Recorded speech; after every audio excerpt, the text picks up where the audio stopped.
Class 10 का math वास्तविक संख्या पार्ट फर्स्ट हो गया। अब पार्ट 2 चलेगा। इसका पार्ट 2 है संख्याओं को अभाज्य गुणनखंडों के गुणनफल के रूप में व्यक्त करना। किसी भी संख्या को अभाज्य गुणनखंडों के गुणनफल के रूप में कैसे व्यक्त किया जाता है, पार्ट 2 में इसी को हम पढ़ेंगे। और दूसरा, अभाज्य गुणनखंडों की सहायता से हम एचसीएफ और एलसीएम में निकालेंगे पार्ट 2 में। जैसे आप नीचे के क्लास में भी पढ़े होंगे, इसको अभाज्य गुणनखंड, किसी भी संख्या का अभाज्य गुणनखंड, जैसे 8 ही ले लीजिए तो 8 का अभाज्य गुणनखंड नीचे क्लास में आपको पढ़ाया गया होगा। छोटी से छोटी संख्या से हम काटते हैं, 2 चौके 8, 2 दूनी 4, 2 एकम 2। तो ये हो गया 2 गुणे 2 गुणे 2। ये 2 अभाज्य संख्या है, इसको हम 2 पर 3 घात लिख सकते हैं। और भी जैसे 140 है, 140 इसका अभाज्य गुणनखंड 140 का करना है, 2 से काटेंगे, 2 सते 14, 2 तिहाई 6, 2 पचे 10, 5 सते 35, जो भी हो, यानी 2 गुणे 2 गुणे 5 गुणे 7। इसको हम लिख सकते हैं 2 पर 2 घात गुणे 5 गुणे 7। तो ये अभाज्य 2, 5, 7 ये तीनों अभाज्य संख्याओं के रूप में व्यक्त हो गया। तो 2 पर 2 घात गुणे 5 गुणे 7, ये अभाज्य गुणनखंडों के गुणनफल के रूप में, बीच में गुणे का चिन्ह है, वही गुणनफल है। तो गुणनफल के रूप में इस तरह से आप व्यक्त करेंगे। अब प्रश्नावली जो है 1.2, प्रश्नावली 1.2, 1.2 में आपका यही है और कुछ नहीं है।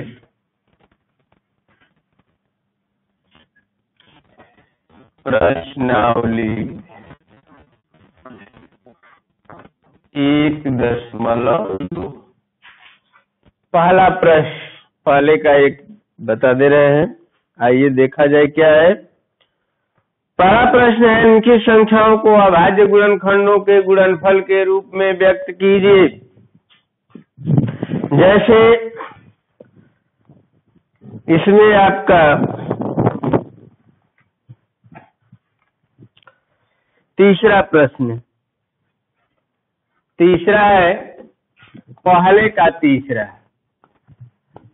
3825, 3825। इसमें आपका 5 सवाल है, पहले में 5 प्रश्न दिया है, पांचों एक ही जैसे आपको करना है। तो सबसे पहले 3825 का हम फैक्टर करेंगे, 3825। लास्ट में 5 है तो वह 3 से भी कर सकता है, 5 से भी कर सकता है। विषम संख्या है, विषम से करेगा, 3 से देख लिया जाए, 3 एकम 3, 3 दूनी 6,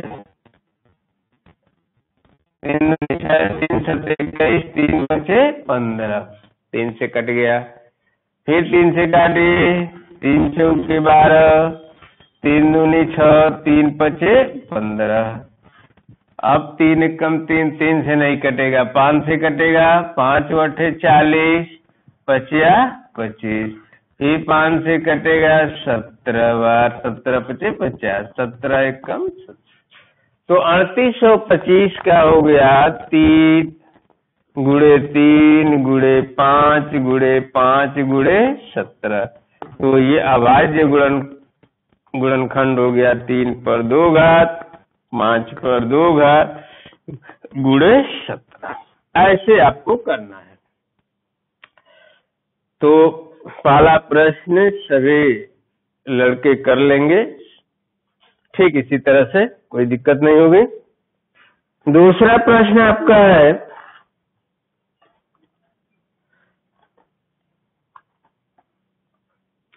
पूर्णांकों के निम्नलिखित युग्मों के मौसा और लौसा ज्ञात कीजिए तथा इसकी जांच कीजिए कि दो संख्याओं का गुणनफल बराबर मौसा गुणे लौसा। आप नीचे के क्लास में पढ़े होंगे कि मौसा गुणे लौसा, मौसा गुणे लौसा बराबर पहली संख्या गुणे दूसरी संख्या, दूसरी संख्या ये होता है। मौसा गुणे लौसा बराबर पहली संख्या गुणे दूसरी संख्या। यदि आप नहीं जानते हैं तो याद कर लीजिए, मौसा गुणे लौसा बराबर होता है पहली संख्या गुणे, इससे आपको मौसा निकालना हो तो पहली संख्या गुणे दूसरी संख्या बटे लौसा, लौसा निकालना हो तो पहली संख्या गुणे दूसरी संख्या बटे मौसा। इस तरह से चार चीजें, मौसा, लौसा, पहली संख्या और दूसरी संख्या। अगर तीन दिया है तो चौथी निकाला जा सकता है इस फार्मूले की सहायता से। तो यही आपको करना है, पहले मौसा और लौसा निकालना है और जांच भी करना है आपको। तो दूसरे में कोई एक प्रश्न देख लिया जाए, दूसरे का दूसरा ही देख लीजिए, दूसरे का दूसरा प्रश्न, दूसरे का दूसरा 510 और 92, 510 और 92 का हम मौसा भी निकालेंगे और लौसा भी निकालेंगे और दोनों अभाज्य गुणनखंड विधि से निकाला जाएगा। अब 510 का पहले आप फैक्टर कर लीजिए, 510 का 0 है तो 2 से कट जाना चाहिए, 2 दूनी 4, 2 पचे 10, 2 पचे 10, फिर 5 है तो 5 से कटेगा 25, 25, 3 से भी कर सकता है, 3 से पहले काटिए, 3 अठे 24, 3 पचे 15 और फिर 5 से कटेगा 17 पचे 85, 17 एकम 17। तो 510 का हो गया भाज्य गुणनखंड 2 गुणे 3 गुणे 5 गुणे 17। उसके बाद 92 का, 92 का कर लीजिए, 92 का 2 से कटेगा, लास्ट में 2 है, 2 चौके 2 छके 12 और 2 दूनी 4, 2 6, 23 अभाज्य संख्या है तो 2 गुणे 2 गुणे 23, 2 पर 2 का गुणे 23। अब HCF, ध्यान दीजिए, HCF का मतलब जो दोनों में कॉमन हो, जो दोनों में उभयनिष्ठ हो और कम घात वाला। जैसे 2 दोनों में है और कम घात में 2 है, कम घात में क्या है 2 है, तो इसलिए HCF 2 हो जाएगा। अब LCM भी यहीं पर हम आपको बता दे रहे हैं।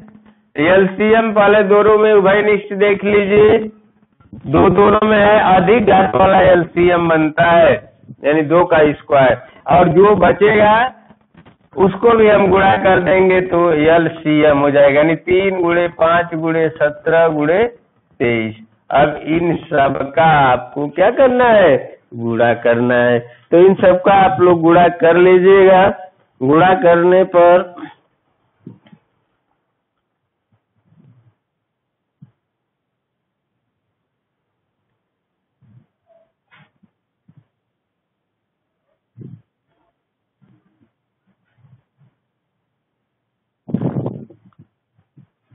तेईस 460 आएगा, 23,460 आप गुणा कर सकते हैं।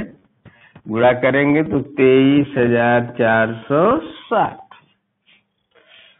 तो HCF हो गया 2, LCM हो गया 23,460। अब जांच करना है, यानी HCF गुणे LCM बराबर पहली संख्या गुणे दूसरी संख्या। तो HCF 2 है और एलसीएम है 23 460, पहली संख्या 510, दूसरी संख्या 92। अब गुणा करिए, 2 शून्य 0, 2 छके 12, 2 चौके 8, 1 9, 2 तिहाई 6, 2 दूनी 4, 46 920। अब 510 में 92 का कर लीजिए, 92 का गुणा, 2 शून्य 0, 2 पच्चे 10, 9 शून्य 0, 9 1 कम 9, 9 पच्चे 45, 0 2 9 6 4, 46 920, 46 920। तो ये दोनों बराबर आ गया। तो इस तरह से एचसीएफ और एलसीएम निकालना। एक बार और ध्यान दीजिए, सबसे पहले अभाज्य गुणनखंड कर लीजिएगा सबका, और जो दोनों में उभयनिष्ठ होगा वह एचसीएफ होगा। अगर कोई कॉमन नहीं है तो एक एचसीएफ हमेशा, जैसे 2 और 3 का एचसीएफ, 2 और 3 का एचसीएफ, तो 2 को 1 गुणे 2, 3 का अभाज्य गुणनखंड 1 गुणे 3, इसलिए एचसीएफ 1, और एलसीएम हो जाएगा 1 गुणे 2 गुणे 3। तो इस तरह से निकालते हैं। तो जो दोनों में उभयनिष्ठ होगा, कम घात वाला लिया जाएगा तो एचसीएफ हो जाएगा, और एलसीएम लिखने के लिए उभयनिष्ठ जो दोनों में होगा, जो कॉमन होगा, अधिकतम घात लेंगे और शेष अगर कोई अंक बच रहा है उसका भी गुणा कर देंगे तो एलसीएम बन जाएगा। बहुत आसान तरीका है। तो इस तरह जांच करना है, तो एचसीएफ गुणे एलसीएम बराबर पहली संख्या, अगर बराबर आ गया तो सही है। अब तीसरा प्रश्न, तीसरा भी वही है, अभाज्य गुणनखंड विधि द्वारा मौसा और लौसा ज्ञात कीजिए। जैसे 12 15 21।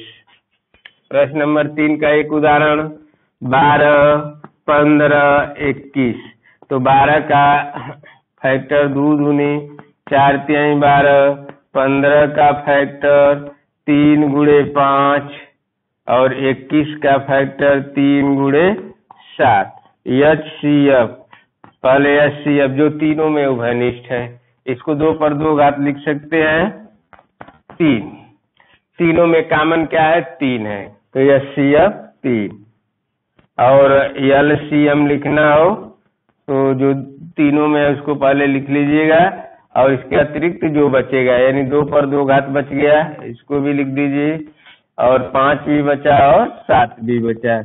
अब इसी का गुणा कर दीजिए, 2 का वर्ग 4, 4 पच्चे 20, 20 तिहाई 60। देखिए गुणा कैसे, 2 का वर्ग कर दीजिए 4 हो जाएगा, 4 पच्चे 20 हो जाएगा, 20 तिहाई 60 हो जाएगा, और 7 का गुणा कर 7 छक 42, 420। तो एलसीएम हो गया 420। तो इस तरह से आपको करना है। तीसरा प्रश्न, अब आइए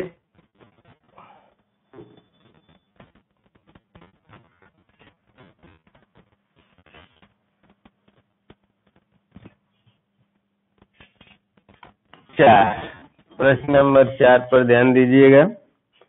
चौथा प्रश्न आपका है, मौसा दिया है 306 और 657, 306 और 657 का मौसा दिया है, मौसा बराबर 9 दिया है, यानी इन दोनों का मौसा दिया है 9। लौसा ज्ञात करना है, लौसा, तो लौसा बराबर पहली संख्या, सूत्र बनाएंगे, अभी हम लिखे भी है यहाँ, पहली संख्या गुणे दूसरी संख्या बटे मौसा, पहली संख्या गुणे दूसरी संख्या बटा मौसा। तो इस सूत्र का प्रयोग किया जाएगा। तो पहली संख्या 306, दूसरी संख्या है 657, मौसा इनका 9 दिया है। अब इसी को हल कर लिया जाए, 9 से कटेगा,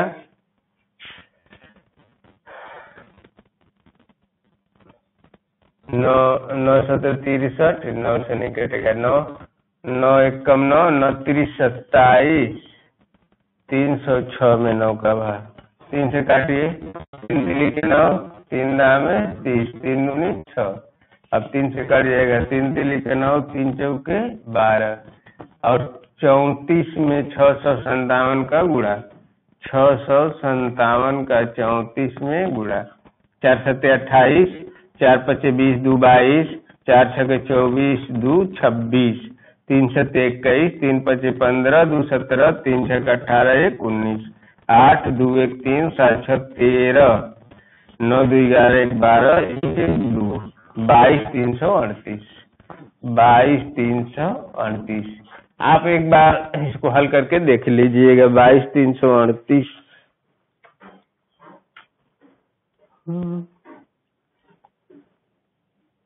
22,338 आंसर आपका हो जाएगा। तो इस तरह से आप चौथा भी क्वेश्चन कर सकते हैं। अब आइए 5वां प्रश्न। प्रश्न नंबर 5। 5वां देखा जाए क्या है। 5वां आपका जांच कीजिए, क्या किसी प्राकृतिक संख्या n के लिए संख्या 6 पर n अंक 0 पर समाप्त हो सकती है।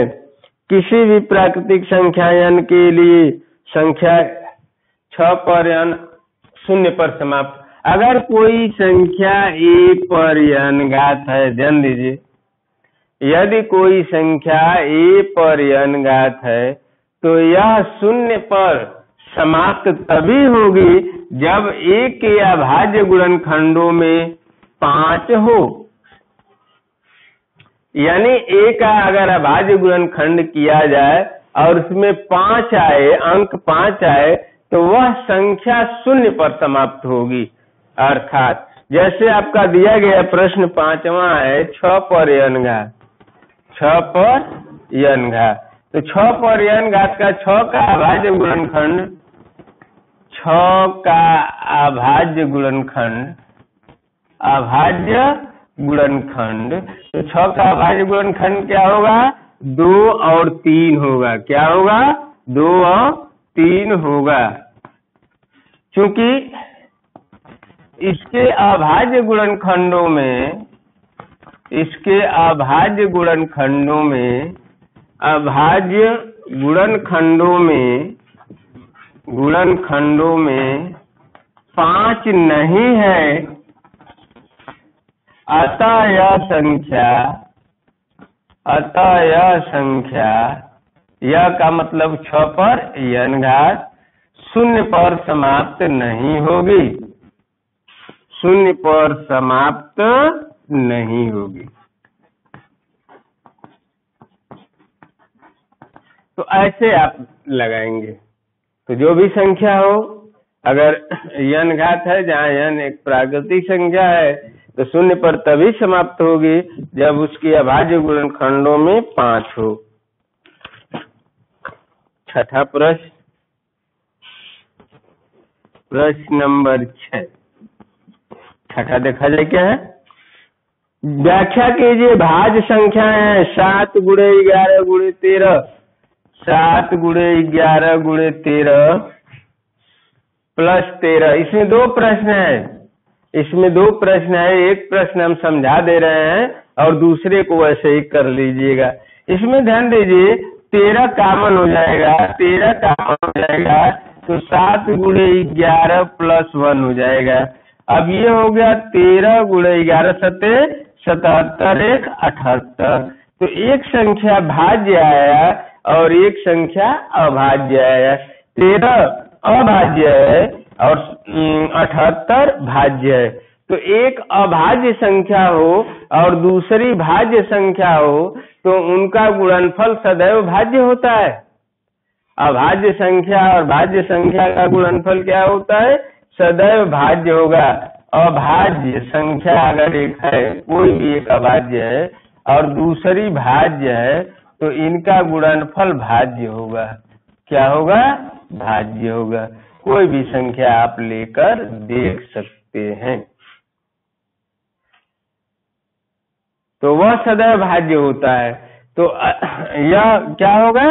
भाज्य होगा, क्योंकि अभाज्य और भाज्य संख्याओं का गुणनफल सदैव भाज्य होगा, अतः यह संख्या भाज्य होगी। लिखेंगे कारण में अभाज्य, क्योंकि 13 अभाज्य है और 78 भाज्य है, अतः यह पूरी संख्या क्या होगी? भाज्य होगी। तो दूसरा भी ऐसे ही कर लीजिएगा। प्रश्न नंबर 7 और अंतिम।